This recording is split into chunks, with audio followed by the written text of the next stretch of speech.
Coconuts offer a diverse array of food products depending upon when they're harvested. The water from coconuts harvested where the meat is not yet formed is bitter and is best taken medicinally as a tonic for the kidneys. Once the meat has started to mature but is still soft is when the coconuts is best for drinking. Coconut water is a mild diuretic, and so it shouldn't be relied upon exclusively for hydration, but it can definitely stave off thirst for quite a while. The meat in this coconut is jelly-like and soft, and there's a number of stages between this soft jelly-like meat and what you would get in a mature coconut. It's hard to tell for beginners what stage the coconut is at, but you want to check for the texture of the husk as well as where the cluster of coconuts is at in relation to other clusters of coconuts on the tree. Coconuts were evolved to live at the beach.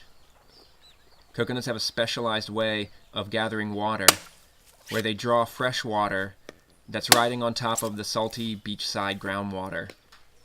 Once the coconut is fully matured and the husk is dried out, it's a floating carrying case that can keep the nut viable for a number of months at sea, so that the coconut can wash ashore on some distant island and perpetuate the species elsewhere. When it's fully mature like this one is when it's best for eating. It's highest in calories, full of trace minerals. This is when you would also strain it to make coconut milk and oil. Once the sprout has formed, you've got another food product.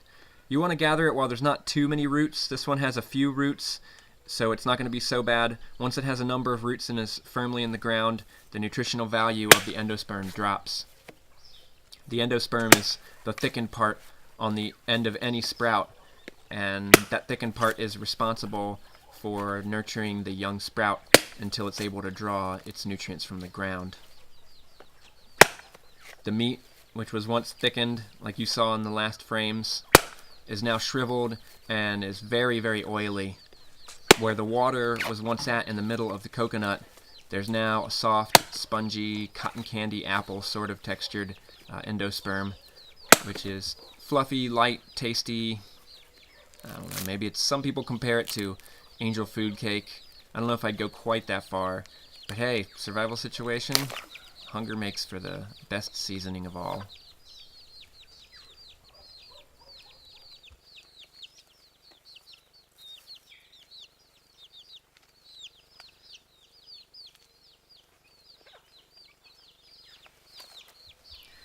When the shoot has fully formed and the leaves are starting to unfold is when it's best to harvest for hearts of palm. When the tree gets older, it's a lot more difficult to extract the heart of palm from the center of the palm tree, so it's easiest to collect when these are still young. They can be quite abundant in beachside places that aren't picked over too much by people. The heart of palm is a nice trailside nibble, really tasty.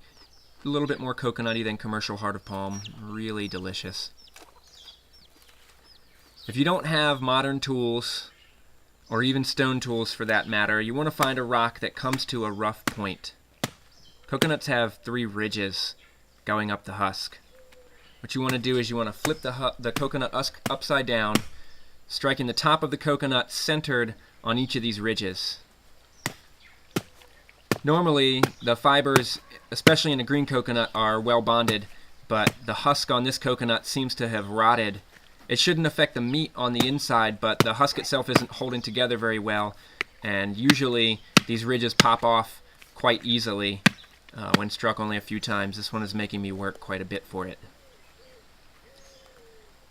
Usually I don't bother to drink the water from these matured coconuts because the diuretic effect is a lot stronger once the meat is matured and there's a lot more oil suspended in the water. If you have access to stone tools, I find it easiest to make a spike to open up to dehusk your coconut with. I'm using a celt here for the initial chopping, and then I'll use a flake blade to carve this into a sharp point. The thickness of stone tools makes it difficult to really chop apart the husk that's on the outside of the coconut. It takes a lot longer than this method does.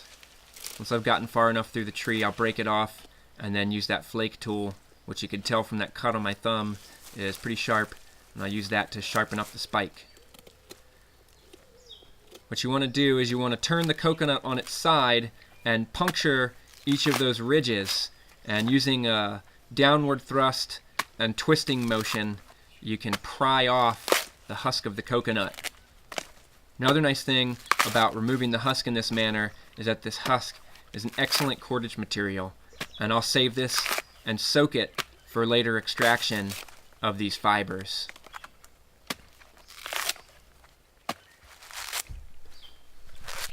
Once you've removed the bulk of the husk, you can just work away at the last few fibers surrounding the coconut shell. Coconut shells make a high-grade charcoal that's used in modern water filters, and up until petroleum products were available, was ground down and made into fine artists' inks. I'm trying to preserve this coconut shell so that I can make a couple of cups out of the shell of the coconut. If you strike the coconut perpendicular to the ridges, it usually breaks in half pretty cleanly. The wood fibers in the coconut shell itself are very random, and so carving it is somewhat difficult. It's usually pretty hard to get much more than a simple spoon out of the shell itself, but the dark black wood, which shines up to a really glossy finish, makes for beautiful products. This husk has been soaked, and now I'm pounding it to remove the fibers that are in the husk. If you don't have the time to soak, you can just pound the husk to remove the fibers, but the longer you soak it, the less pounding that is needed, and if you soak it for a number of months, then there's really hardly any pounding at all. I'm just going to work these fibers back and forth, tear them apart, and beat them up a little bit so that I remove the last of that coconut husk, and they're ready for weaving.